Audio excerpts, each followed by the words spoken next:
sekali.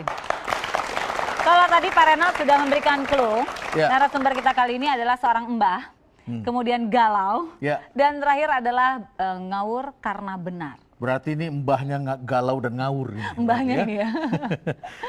Intan, ini ada baiknya saya bacakan. Ini bagus sekali ya. Diberikan oleh sahabat saya Muhammad Said Didu yang pernah menjadi Sekretaris Menteri Kementerian BUMN. Dia mengatakan dalam Twitter tadi pagi, dia mengatakan gelisah artinya berpikir cari solusi. Sedangkan galau memikirkan apa yang akan dipikirkan. Ya. Apa yang akan dipikirkan ya, dulu tadi yang makanya Adila tadi itu mikir mau ngomong apa dia gitu kan.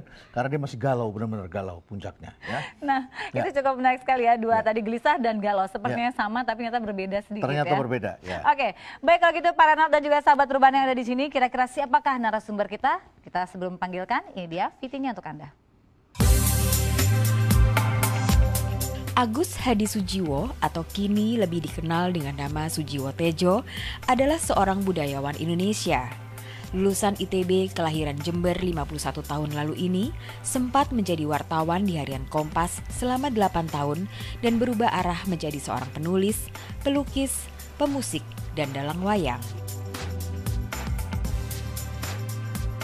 Dalam aksinya sebagai dalang, Sujiwo suka melanggar berbagai pakem seperti Rahwana dibuatnya menjadi baik, Pandawa dibikinnya tidak selalu benar, dan sebagainya. Ia seringkali menghindari pola hitam putih dalam pagelarannya. Kegemarannya membaca komik silat pernah mengantarkan Sujiwo kecil bercita-cita ingin menjadi pendekar seperti tokoh legendaris Bruce Lee. Tetapi, kala menginjak remaja, buku-buku politik menjadi pilihannya. Cita-cita menjadi pendekar terlupakan dan berubah ingin menjadi seorang politisi, seperti Bung Karno, tokoh idolanya. Kecintaannya kepada dunia politik pun mengantarkannya masuk ke ITB, di mana Soekarno pernah juga mengenyam pendidikan di sana. Namun kembali, ITB tidak menjadikannya menjadi seorang politikus. Karena berteman dengan banyak kalangan seniman, ITB justru memuluskan jalan Sujiwo Tejo menjadi seorang seniman. Jiwa dalangnya yang sudah muncul sejak kanak-kanak karena mempunyai ayah yang memang seorang dalang, tiba-tiba muncul lagi justru di tanah Sunda. Sujiwo Tejo selalu belajar banyak hal dari lingkungan sekitarnya. Dari sang ayah, meski melalui pergolakan yang hebat, dirinya mengenal dan mencintai gamelan dan memilih menjadi seorang dalang. Dari keluarga, dirinya mendapatkan kemerdekaan, dan dari diri sendiri, Sujiwo Tejo belajar memaknai kegelisahan. Menurutnya, gelisah adalah dasar pijakan berkreasi, dan dari kematian, dirinya menjadi lebih memaknai kehidupan dan tidak mendewakan kehidupan dunia.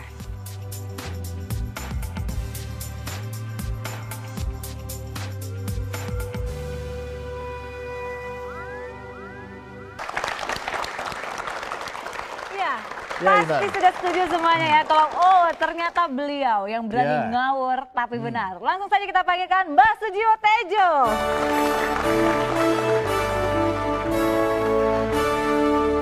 Apa kabar Eyang?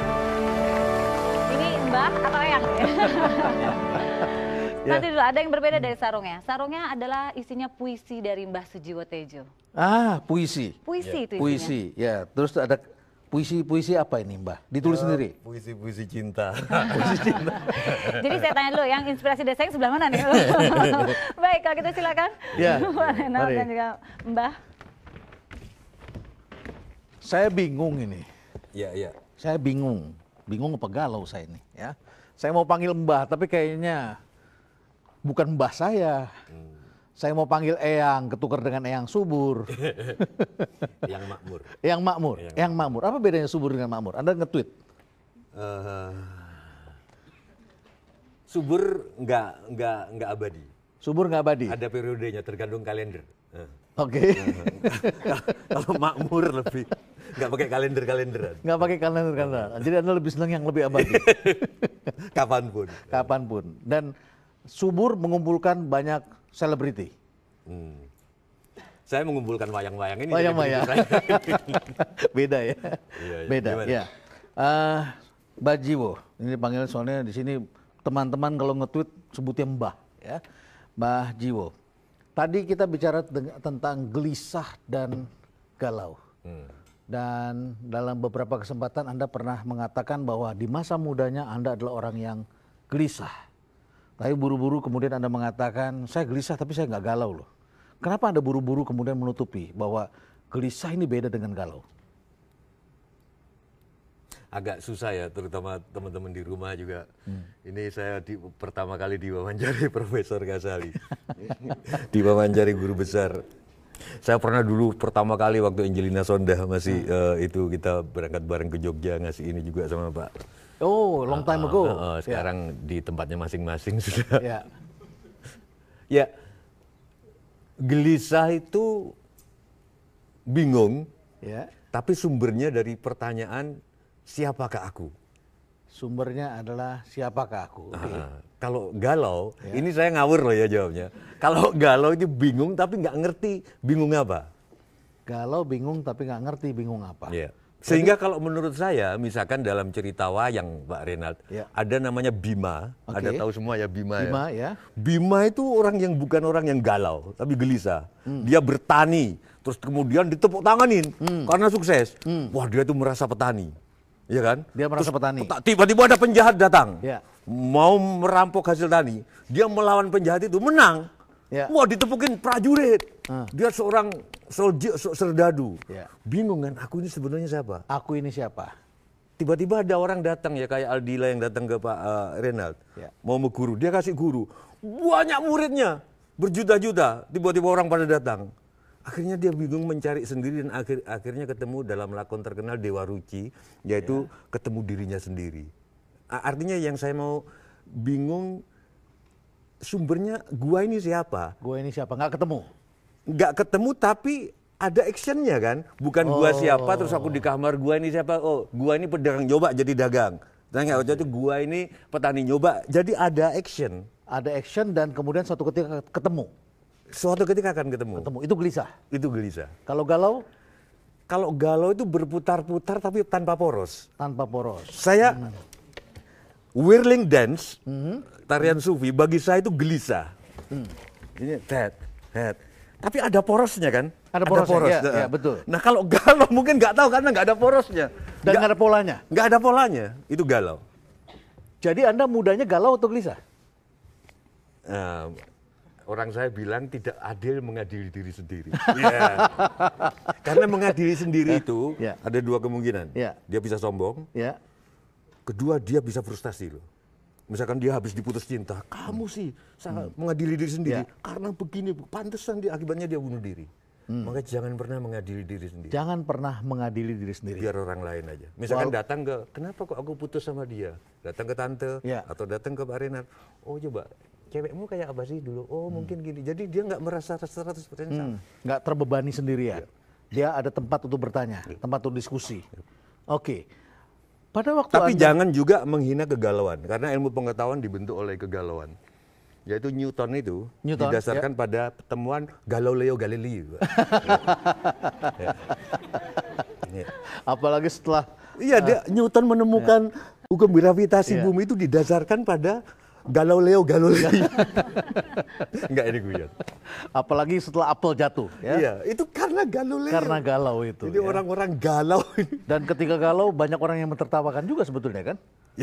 Ketika apel itu jatuh kan semua orang bilang, ya terang aja jatuh kena kepala kamu. Orang kamu duduk di bawah pohon apel. Iya. Coba duduk di Jakarta, ketiban duren deh. Ketiban anpau. Tapi kalau dibataskan sama gelisah, kurang jelas mungkin galau. Kalau dikontrakan sama romantis, lebih jelas. Seperti apa? Galau itu terhuyung-huyung. Galau terhuyung-huyung, oke, romantis. Kalau romantis floating. Mengikuti flow. Iya, floating, mengikuti ngambang. Fly me to the moon. Itu orang nggak romantik gitu. Tapi galau nggak ada polanya gitu. Nggak ada polanya. Dan biasanya digambarin sama cewek. Biasanya gitu. Ditinggalin. Akhirnya makin galau. Oke, Anda sekolah, ini bukan mengadili masa lalu, ya. Tapi kalau saya baca cerita tentang Mbah Jiwo ini menarik karena. Misalkan, sorry, never mind, I'll find someone like itu galau. Menurut saya itu galau, sorry. Bertanya sesuatu yang ya. Tapi kalau where do I begin? Atau over and over I miss you again, over and itu romantis. Karena Anda temu patternnya di situ. Galau nggak ada patternnya. Galau nggak ada patternnya. Jadi tapi sometimes enak juga dinikmati galau. Mungkin bisa. Tapi saya sarankan kalau bisa kita nggak galau tapi gelisah. Karena saya setuju Pak Renal tadi, gelisah itu yang membuat Soekarno memerdekakan ini. Gelisah itu yang membuat Sentot dalam usia 16 tahun menjadi panglimanya Diponegoro. Gelisah itu yang membuat Adam Malik dalam usia 25 tahun nggak sampai udah jadi diplomat. Saya kira si kancil itu. Iya, kegelisahan. Ini merdeka atau nggak merdeka? Kalau galau kan. Anda di masa muda sekolah sudah diterima di sekolah yang baik. Ingin jadi politisi karena melihat Soekarno. Sekolah Anda bagus dan kemudian Anda diterima di ITB, ini nggak main-main loh, sekolahnya ITB nih. Ya, sekolahnya ITB. Anda percaya nggak nih sekolah diterima di ITB? Jurusan matematika loh. Matematika. Tepuk tangan dulu, tepuk tangan ya. Kita berhadapan di teman-teman yang nilai matematikanya jelek-jelek semua ini. Bukan masalahnya, masalahnya saya bukannya nggak bangga, kurang. Ada 2 jurusan. Satu lagi teknik sipil. Jadi tahun pertama Anda diterima di matematika, tahun kedua diterima lagi di ITB, ya, teknik sipil. Tahun 80 dan 81. Tapi dua-duanya nggak selesai. Itu galau atau gelisah? Saya kayak Aldila. Kayak Aldila. Ya. Matematika saya lulus sarjana muda, tapi waktu itu terus saya pikir saya buat apa? Saya sudah dapat intinya. Inti matematika adalah melihat sesuatu yang nggak terpola menjadi pola. Membaca pola dari sesuatu yang seolah-olah nggak terpola. Sipil saya sudah dapat intinya juga. Nanti saya ceritakan. Tapi sipil besok sidang. Hari ini saya tinggal ke Jakarta, ke tempat Sri Mulat. Asmuni di rumah warung Asmuni. Saya pengen jadi anggota Sri Mulat. Anda pengen melamar jadi Sri Mulat, anak ITB mau apa? Mending lucu? Diterima, nggak diterima. Saya sudah sekian bulan di warungnya itu. Saya ngeliat Tarsan, nggak tidur. Menurut saya sudah lucu. Ternyata saya nggak dikasih kesempatan manggung sama sekali. Itu pada waktu itu Sri Mulat masih di sebelahnya gedung DPR MPR. Iya, tapi Asmuni masih punya warung di Slipi, Jalan Anggrek Cendrawasih. Saya ke situ. Ya, Asmuni pelawak Sri Mulat. Habis di situ nggak diterima kan, saya ke tempat Rendra di Depok. Bedanya sama kamu mungkin, saya tanya siapa sih aku ini sebenarnya? Kok di engineering aku nggak happy, di matematika aku nggak happy juga. Aku kok pinginnya aku merasa bisa jadi pelawak. Yang waktu itu kan TVRI sering tiap minggu Adikarya Sri Mulat tuh. Itu berani atau ngawur? Besok tinggal sidang Anda tinggal. Ibu saya pingsan. Itu ibu saya pingsan. Masih untung dia cuma pingsan. Kalau saya jadi ayahnya, nggak tahu apa yang terjadi dengan saya. Iya, saya nggak tahu. Anda tinggalkan dengan kesadaran penuh itu. Atau karena Anda sudah melawan sebelumnya, atau karena jangan-jangan tesisnya jelek barangkali. Tesisnya jelek, jadi Anda pikir saya nggak lulus juga nih. Ini pembenaran aja karena sekarang udah jadi. Tapi otak saya nggak jelek-jelek amat. Otakku nggak jelek-jelek amat. Tidak jelek-jelek amat. Jadi dengan kesadaran penuh Anda tinggalkan. Sipil itu termasuk nilai yang tertinggi yang harus masuk, yang bisa masuk sipil itu nilainya tinggi waktu itu ya. Jadi dari seleksi nasional dari seleksi, itu Anda nilai itu sipil, tidak mudah masuk sipil. Favorit waktu itu. Iya, waktu itu favorit. Saya nggak tahu ya Pak Renald. Waktu itu belum ada Pak Renald di TV. Jadi saya nggak bisa merumuskan. Saya mungkin mencari. Saya terpengaruh Dewa Ruci itu, wayang lakon Dewa Ruci itu membentuk saya. Jadi golek ono susueng angin. Susueng angin itu sarang of angin. Susueng angin itu nafas. Ada nafas, ini nafas, ada tan nafas menghentikan nafas, ada nafas jadi nafas tan nafas, itulah yang flow dicari. Itu yang dicari oleh Bima. Nah, itu sangat mempengaruhi saya. Bima juga ketika dia mau menjebur lautan karena mencari dirinya sendiri, ibunya pingsan. Persis lakon saya. Pingsan, ibu. Pingsan juga gitu. Aku pikir nggak apa-apa, Bima juga gitu dulu. Aku pikir.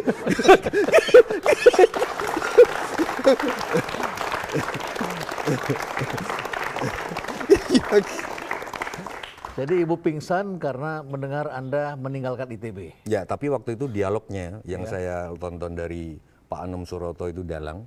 Saya nonton di Bandung. Ini masih soal tadi, soal Dewa Ruci. Ketika, aduh, ini misalkan Gunti, jangan mencebur lautan, Bima anakku, kamu akan mati.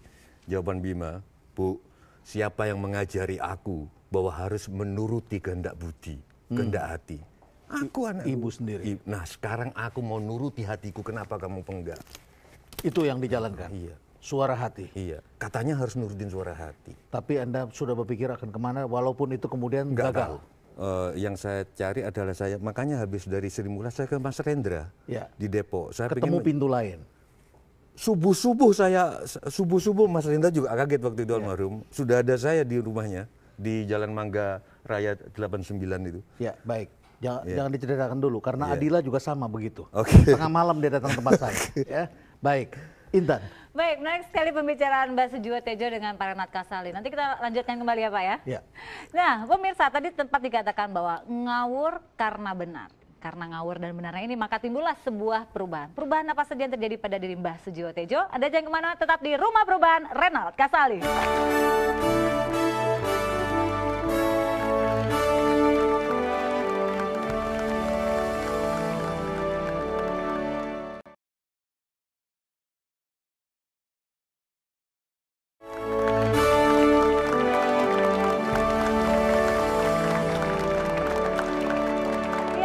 Kembali di Rumah Perubahan Renald Kasali. Dan kita langsung saja perbincangan Mbak Sujiwo Tejo dengan Pak Renald. Subuh-subuh di rumah Mas Rendra. Iya, baik. Jadi tadi subuh-subuh Anda sampai akhirnya itu juga karena gelisah ya. Dari Sri Mulat tidak diterima, ITB sudah ditinggalkan, terus Anda pergi ke tempatnya Mas W.S. Rendra. Iya, sebenarnya Rendra itu sudah tahu ada saya subuh itu, tapi saya baru diterima jam 10-an. Malam? Enggak, siangnya itu. Siang, oke. Jadi ya enggak apa-apa, bagi saya, siapa tahu ini lagi nguji saya. Lagi nguji, nggak dikasih makan pula? Dikasih sama Mbak Ida, makan. sama istrinya. Oke, baik. Terus apa yang Anda lakukan ketemu Rendra? Saya pengen belajar teater. Saya pengen belajar bikin sajak karena saya suka sajak-sajak Rendra. Suka duka kita tidaklah istimewa karena setiap orang mengalaminya. Rendra kan gitu kan.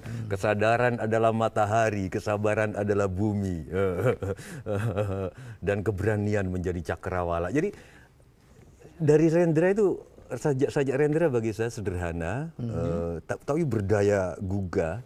Saya ingin belajar itu. Oke. Itu. Berapa lama ketika ditolak dari Sri Mulat, dari yang lucu Anda cari yang serius. Ternyata nggak diterima juga. Nggak diterima juga. Nggak diterima juga. Dicuekin akhirnya. Dicuekin sama Rendra. Nggak bakat nih jadi teater dibilang. Mungkin. Tapi ketika Rendra bikin pertunjukan besar, Oedipus Rex, Oedipus berpulang. Jadi di waktu itu ini Mas Renald, Balai Sidang Senayan masih ada tahun 80-an akhir kalau tidak salah. Saya nonton dan saya datang jam 10 karena saya nggak punya tiket, saya nggak punya duit buat karcis.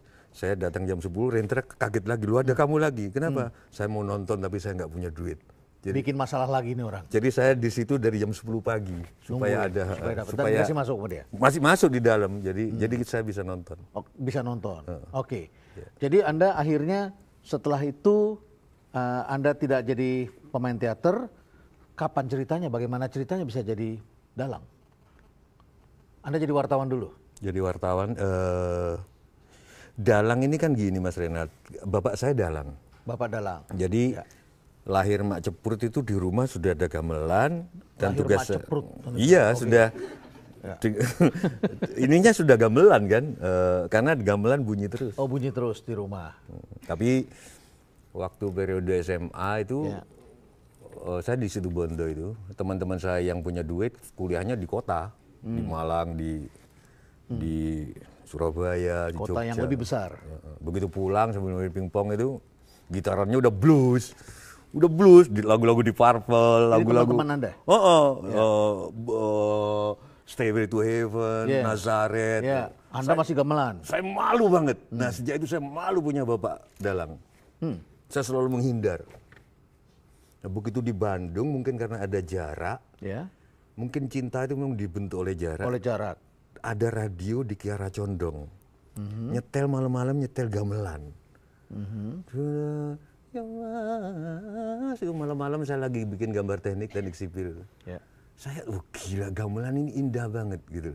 Oh ya, saya pernah membunuh bapak saya, akan membunuh bapak saya waktu SMA, waktu saya nyetel musik rock, dilarang, disuruh bikin gamelan, saya ke belakang lari ambil pisau, saya kejar pisau dapur. Kalau nggak dialang sama ibu, udah nggak ada, udah bapak. Dan Anda ceritanya nggak sampai di sini? Mungkin nggak sampai, mungkin saya di... Anda serius mau bunuh ayah Anda waktu itu? Atau hanya ngancam-ngancam aja? Mungkin ngancam, mungkin nggak tahu, tapi ibu saya nangis-nangis, tapi nggak...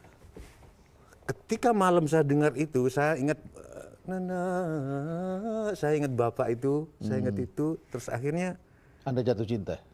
Memang kenapa disebut rawit ya, karawitan kan. Rawit itu artinya lembut, kecil, lembut. Jadi gegap gempitanya gamelan itu tidak kayak kita dengar Queen, langsung wah, Bohemian Rhapsody langsung. Gamelan itu kelihatannya nggak susah, tapi begitu kita perhatikan kenapa kok orang-orang Amerika berbulan-bulan, bertahun-tahun tekun, orang-orang Jepang, orang-orang datang ke Solo, luar biasa. Mereka mendapatkan ketenangan batin di situ. Bagaimana kendang dijalin sama rebab, bagaimana habis rebab bunyi sinden, bagaimana rebab itu melit suara sinden, tapi begitu sinden masuk rebabnya jadi pengikut. Jadi nah, aku jatuh cinta sejak itu saya dalang terus. Apa cukup keren buat anak ITB saat itu main gamelan? Nggak terlalu keren, tetapi gamelan ternyata bisa jadi sumber makan karena di Bandung itu tiap hari Minggu ada orang kawinan. Nah, gizi saya itu nggak bagus karena saya cuma dikirim 35.000 per bulan. 35.000. Waktu itu lah lumayan, tapi nggak terlalu banyak. Nah, sisanya itu paling enak tuh makan kalau pas parasmanan, pas nikahan itu pas parasmanan. Nah, itu makan apa aja, kadang masuk kantong juga karena itu gizinya bagus mas, nggak seminggu. Dan untuk itu Anda harus main gamelan? Iya, jadi nggak pakai upahnya ikut parasmanan. Pinter juga Anda ya? Pinter ya. Oke, terus kemudian Anda kerja, kenapa akhirnya Anda kerja sebagai wartawan? Dan lumayan lama, 8 tahun. Yang mempengaruhi saya itu, nah ada namanya, mungkin teman-teman nggak tahu di sini, tapi harus saya sebut namanya Pak Mahbub Junaidi. Oh, Mahbub Junaidi, ya. Tokoh NU ya? Tokoh NU dan kolumnis yang saya membaca itu, dan salah satu yang menggugah kami Pak Renat. Kadang-kadang orang bangga bisa ngomong di depan 500 orang atau 100 orang. Orang lupa bahwa dengan menulis, kita sama dengan ngomong dengan ribuan atau jutaan orang. Sejak itu kami berkomunikasi, dan Anda jadi wartawan. Akhirnya jadi wartawan. Tapi Anda tinggalkan akhirnya setelah 8 tahun? Karena kebanyakan mendalang saja nggak enak sama teman-teman Kompas. Anda sudah jadi sambil jadi wartawan, Anda kebanyakan mendalang, Anda nggak enak. Dan akhirnya Anda fokus di sini. Baik. Saya kira gitu. Ya Intan. Jatuh cinta terhadap wayang seperti ya Mbah ya? Iya, jatuh cinta sama kamu juga. Wah, ini beda di lautan. Oke, kita tanya nih. Mulai galau lagi. Udah mulai galau lagi nih. Baik, langsung saja seperti ada yang ingin bertanya nih Mbah nih sama Mbah nih. Silakan Mbak. Mbah Jiwo, saya Lydia, saya ingin menanyakan menurut referensi yang pernah saya baca, karya Anda itu menyiratkan optimisme, tapi kadangkala ada yang menggambarkan kesedihan atau kemarahan dari mungkin karya lagu ataupun lukisan Anda. Yang ingin saya tanyakan, motivasi seperti apa yang menjadi aliran dalam kehidupan Anda? Terima kasih. Optimisme tetapi ada kesedihan-kesedihan. Betul, ada studi yang mengatakan menemukan demikian. Jadi aliran Anda aliran apa ini? Aliran sesat. Saya selalu gini loh Intan, Pak Renat juga. Saya selalu mengandaikan kalau orang-orang biasanya masuklah ke relung. Di dalam relung hatimu, semuanya kontras itu kawin. Semua optimisme, kesedihan, siang susah kawin. Saya lebih suka pakai segitiga. Di dalam segitiga itu, kalau kita bicara di tingkat dasar, ada sudut. Dulu sudut salah, sudut benar. Makin ke atas, makin dekat salah dan benar. Makin ke atas, makin blur, udah nggak ada satu titik. Nah itu kesadaran, iya, itu yang disebut kontras di situ. Jadi optimisme sama kesedihan kita kawinkan, kebenaran sama kesalahan sudah blur. Tapi untuk ngomong ini harus dalam keadaan cinta loh. Kalau nggak dalam keadaan cinta nanti dipikir nggak ada salah bener. Misalkan gini, yang korupsi itu jelas salah. Ini korupsi ini nggak. Korupsi jelas salah gitu loh. Tapi pada tingkat pasar itu sudah menjalani takdir. Artinya Pak Renat, ini harus dihukum, iya, tapi tidak dengan kebencian. Tidak dengan kebencian. Tidak dengan, karena ini sudah takdir. Rahasia. Nah, itu yang ingin saya di lagu-lagu saya. Karena kalau optimisme, wah juta gentar, oke. Tapi dalam kesadaran saya nggak gitu. Di balik semangat itu ada, iya ya ini semuanya tergantung takdir, kita hanya berusaha. Makanya yang keluar, wong takon sing terang koro antarane riko kuwi. Jadi oke, kita akan menembus Dur Angkor, tapi bisa atau enggak ada dia yang punya skenario. Dia yang punya skenario, tapi kita harus berusaha. Saya kira gitu. Sama dengan saya selalu gini, saya kasih contoh. Ini mungkin masuk ngawur karena benar. Kalau saya lagi, Pak Renat dan saya lagi nyetir atau lagi disetirin, tiba-tiba ada di belakang minta jalan, sebel nggak? Sebel. Cara yang saya tempuh adalah mengontraskan. Kan hidup tergantung cara berpikir. Ya saya kontraskan, dia harus didahulukan menteri-menteri itu atau Pak SBY itu, karena dia pegawai saya. Loh, rakyat ini kan komisaris. Saya ngira, komisaris negeri ini kan kita, Pak. Jadi Anda menempatkan diri lebih tinggi. Iya.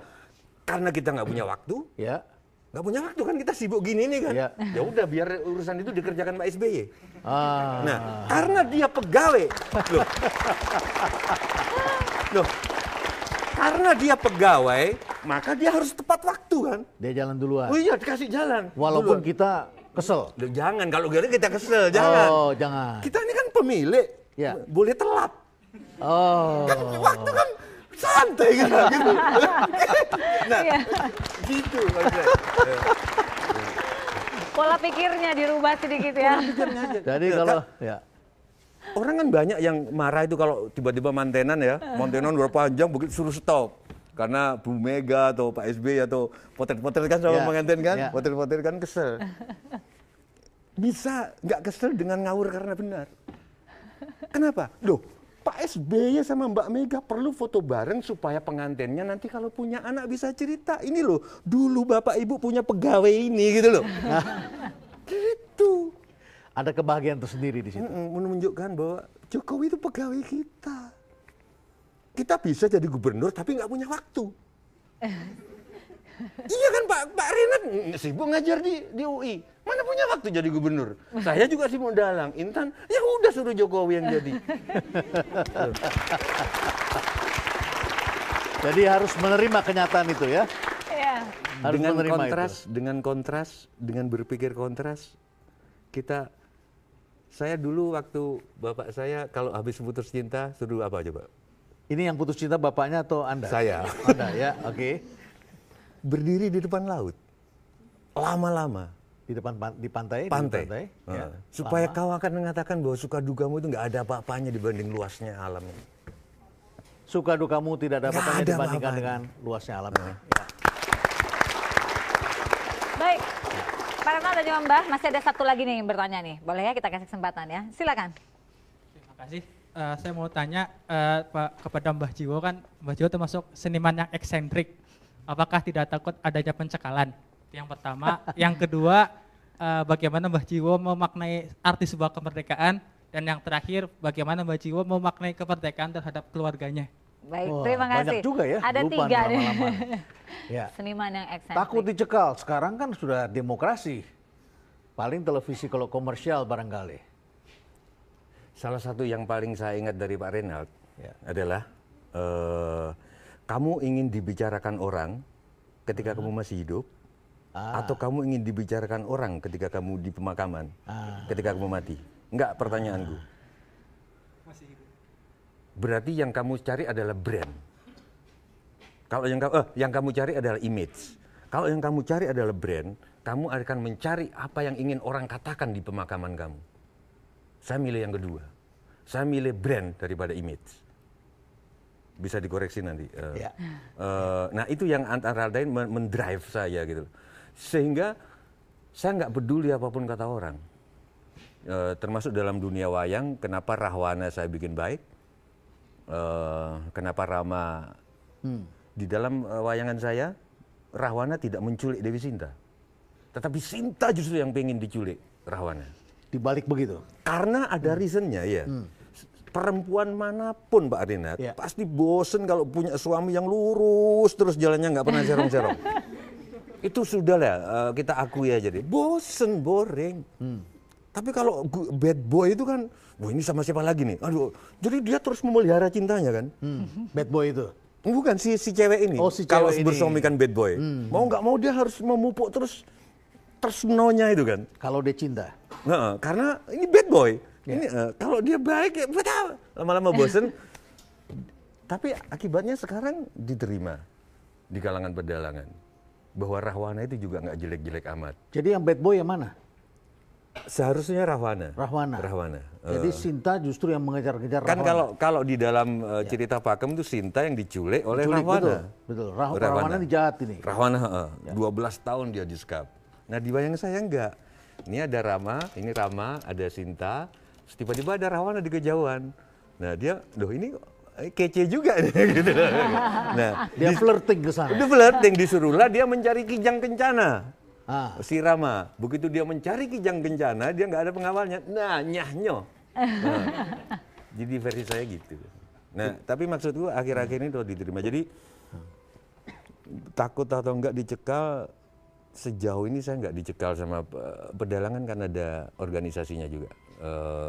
Persatuan Pedalangan Indonesia, saya kira gitu. Nggak pernah ada. Ditegur? Ditegur kadang-kadang, ya. Tapi kalau misalkan sampai soalnya buku juga judulnya serem-serem loh ini. Serem-serem ini, jangan dilihatin gambarnya. Tapi ini Anda bisa tahu ini ya. Judul seperti ini. Anda bikin judul-judul seperti ini juga nggak ada masalah? Nggak ada masalah. Karena Anda memahami budaya? Iya, mungkin. Jadi saya berterima kasih.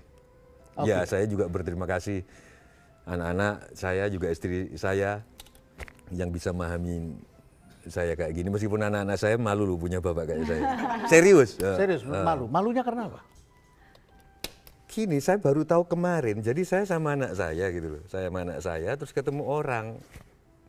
Dari orang ini saya tahu bahwa anak saya itu malu punya bapak seperti saya. Sama seperti Anda dulu malu sama ayah Anda? Mungkin gitu.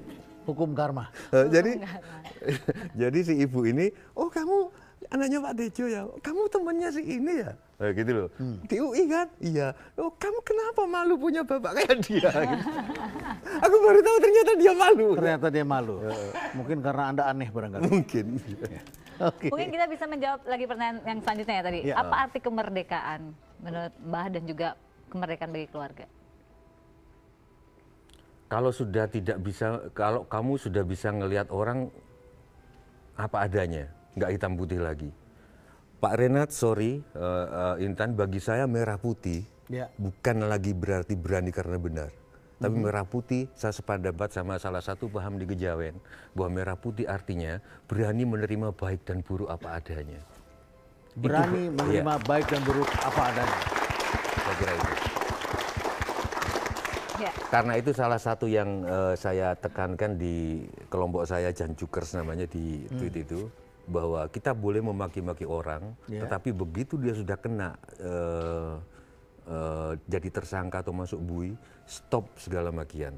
Karena begitu dia tersangka, itu udah berat buat keluarganya. Dia sudah menjalani hukuman. Iya, bisa dicek di tweet saya, begitu seseorang udah tersangka atau masuk, nggak ada lagi guyonan tentang itu. Tidak lagi saatnya untuk dihina dan diguyonin, karena itu udah berat buat keluarganya. Baik. Oke, Intan. Baik, cukup menarik sekali bincang-bincang kita, tidak terasa nih. Nanti kita akan lanjutkan kembali ya Mbah ya. Nah pemirsa, dengan caranya Mbah Sujiwo Tejo melihat suatu permasalahan atau pandangan dengan unik dan berbeda dari yang lainnya, sehingga menciptakan sebuah pandangan atau nilai yang baru bagi kehidupan kita, tentunya lebih baik. Anda jangan kemana-mana, tetap di Rumah Perubahan Renald Kasali.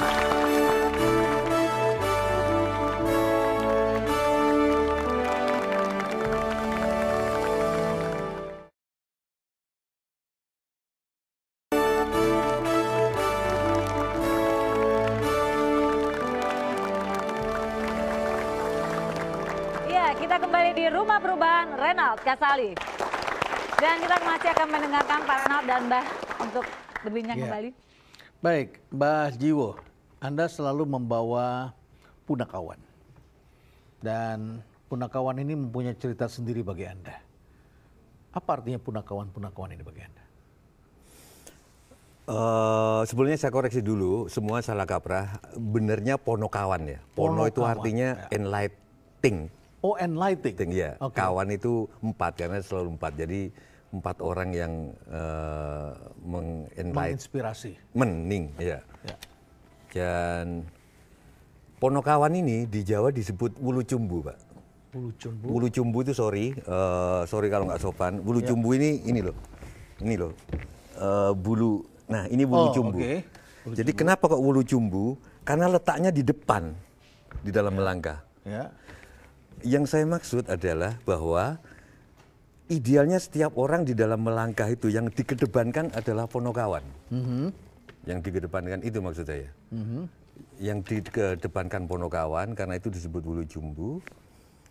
Ponokawan itu terdiri dari Bagong yang selalu bertanya naif, Gareng yang selalu skeptik, Petruk yang selalu easy going. Take it easy. Take it easy. Ya misalnya yang selalu saya contohkan adalah begitu Bagong, alah presiden kok ngerangkep jabatan. Presiden ya presiden saja gitu loh. Kalau ngerangkep jabatan nanti gimana jadi ketua umum? Presidennya nggak bisa ngasih selamat. Kan ini satu-satunya ketua umum yang nggak diselamatin loh sama presiden. Loh, iya, bayangin loh, nggak ada lah selamat untuk ketua umum Demokrat, gila nggak? Ya. Nggak ada. Dan tidak dihadiri oleh presiden. Dan bayangkan coba, inilah negara yang istri ketua umumnya punya hubungan khusus sama presiden. Nah, tapi itu suara Bagong. Suara Gareng. Ya. Alah, kalau misalnya bukan Pak SBY, memang siapa lagi yang bisa mempersatukan partai itu? Memang ada yang bisa. Dia skeptik. Skeptik. Ya. Itu Gareng. Ya. Dia. Ya. Petruk. Oh, Petruk. Ya. Alah, ada pesta Demokrat. Manchester United main nggak ya? Nothing to do. Nah, orang harusnya Pak Renald memunculkan ini di dalam dirinya terus-menerus. Supaya hidupnya nggak stres. Kadang ini ditonjolkan, kadang ini yang nonjol Gareng, kadang Petruknya. Jadi nggak statis terus. Nah itu ada di dalam diri setiap orang. Tapi di media massa lebih banyak Bagongnya kelihatannya. Itu karena Semar kurang bekerja. Semar ini moderator. Aku pada situasi jam ini sebaiknya Bagongku lah aku munculkan. Atau sebaiknya Petruknya. Saya setuju, salut sama Pak Renald. Kebanyakan Bagong, media massa jadi Bagong. Nggak ada media massa yang jawab, kalau misalkan bukan SBY, siapa coba yang bisa mempersatukan? Para elit pun kesini jadi Bagong. Oke, sekarang Mbak Mega juga buktinya megang terus. Karena kalau nggak mungkin pecah PDI. Ini suara moderator ini? Ini suara Gareng. Gareng, nah, bukan Semar ini? Semar,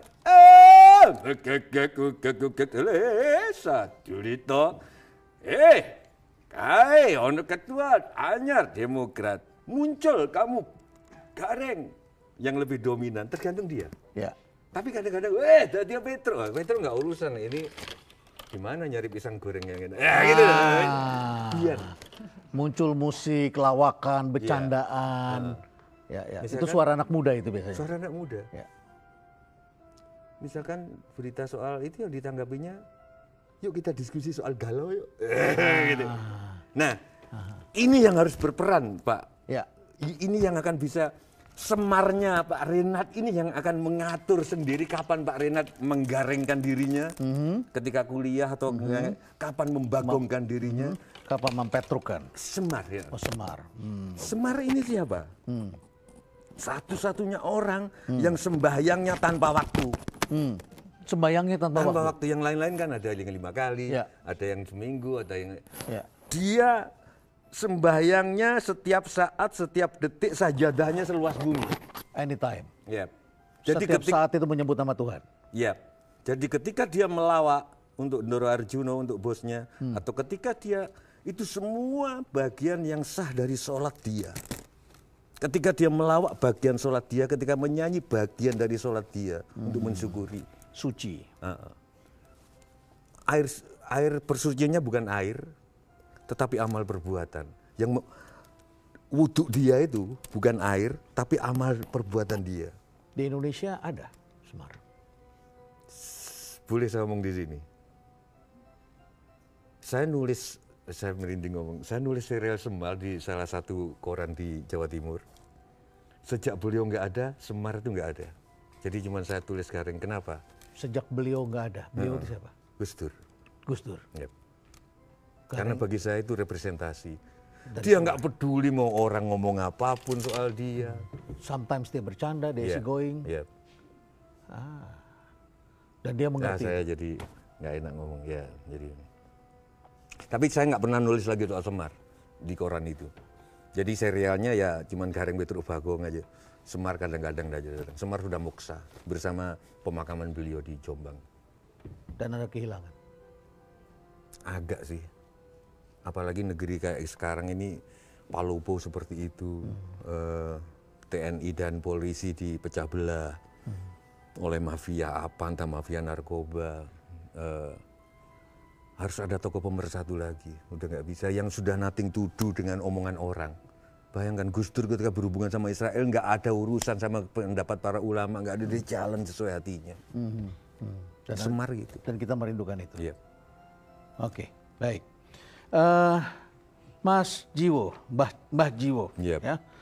Kalau kita bicara tentang ini, Anda tapi sejak kecil Anda sangat suka atau Anda sudah merepresentasikan diri itu, Anda mengatakan Semar itulah saya.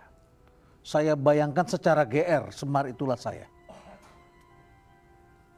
Ya, tapi kalau dibanding Gus Dur nggak ada apa-apanya. Dibandingkan Gus Dur tidak ada apa-apanya. Tapi ketika itu Anda belum kenal Gus Dur dong, pada waktu Anda muda ini. Anda berbicara seperti itu. Ya, saya ngikutin berita-beritanya. Gus Dur kan sering nulis di Tempo waktu itu. Iya. Dan Gus Dur itu pengamat film yang baik. Sehari dia bisa nonton 3 film. Musik klasik, sepak bola. Iya.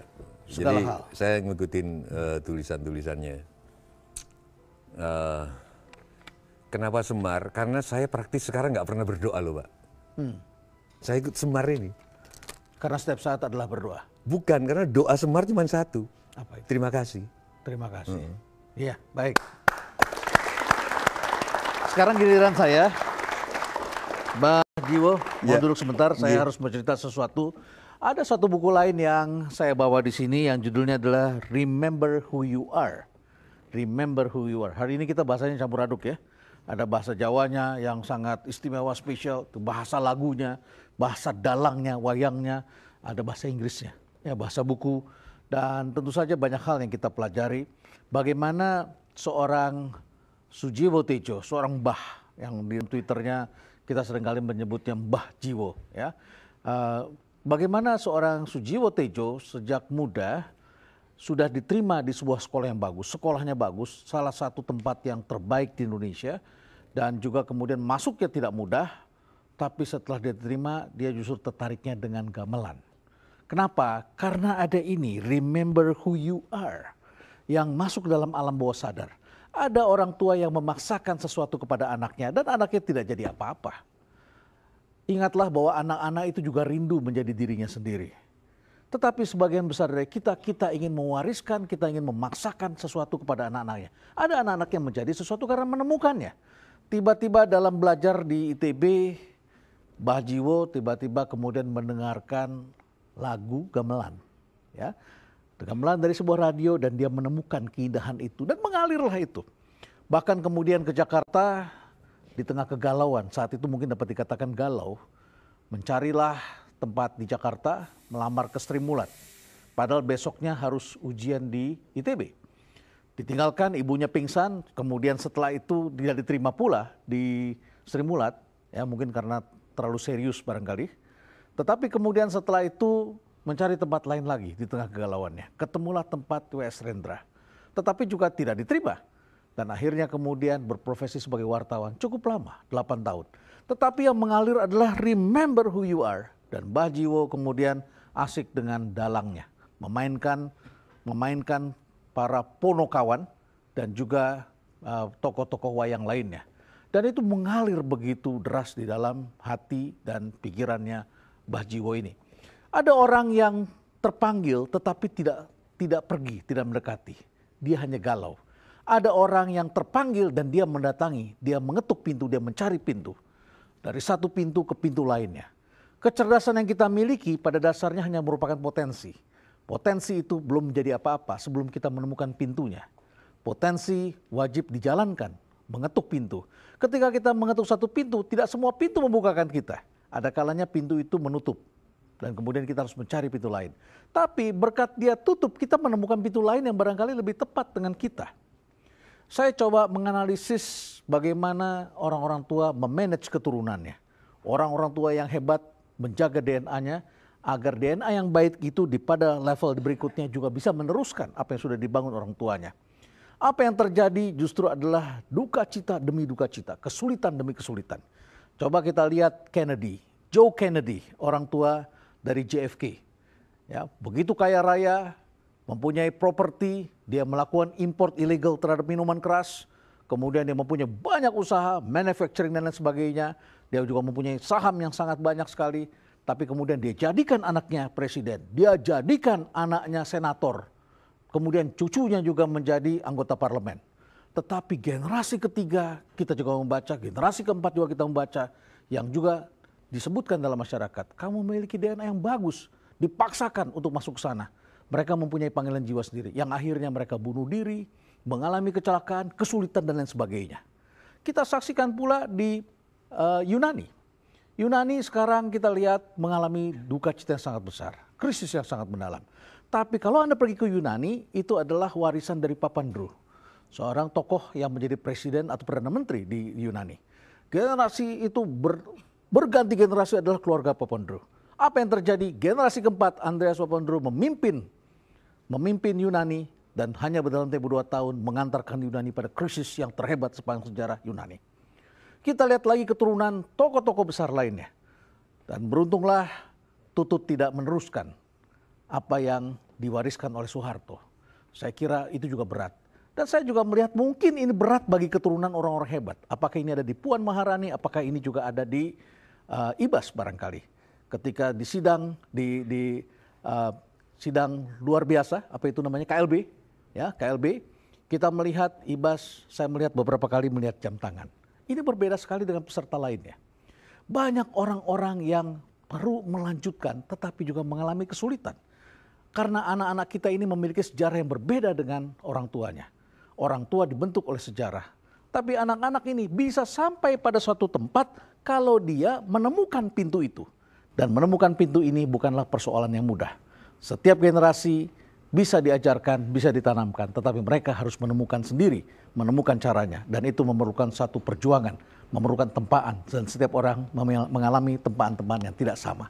Mudah-mudahan dari apa yang kita pelajari dari Mbah Jiwo Tejo ini merupakan satu lentera jiwa yang dinyalakan dan akhirnya bersinar. Dan kita ucapkan selamat, kita ucapkan terima kasih Kang Jiwo telah berbagi pengalaman bagaimana menemukan lentera jiwanya. Baik, terima kasih Mbah Sujiwo Tejo. Terima kasih banyak. Sekali lagi yuk sahabat Rumah Perubahan, kita beri tepuk tangan untuk Mbah Sujiwo Tejo. Iya, ngawur karena benar. Jadi pemirsa, kita tidak perlu takut kalau kita mempunyai pola pandang atau cara pikir yang berbeda dari orang kebanyakan. Karena dari situlah muncul perubahan-perubahan baru yang bermanfaat bagi diri kita sendiri dan juga bagi orang lain. Sekali lagi kita beri tepuk tangan. Akhirnya kita harus pamitan ya para Renald oleh pemirsa ya. Ya, baik. Dan kita ketemu lagi minggu depan di Rumah Perubahan Renald Kasali. Akhirnya saya Intan Erlita dan saya Renald Kasali bersama dengan Kang Jiwo. Oke, sampai jumpa minggu depan.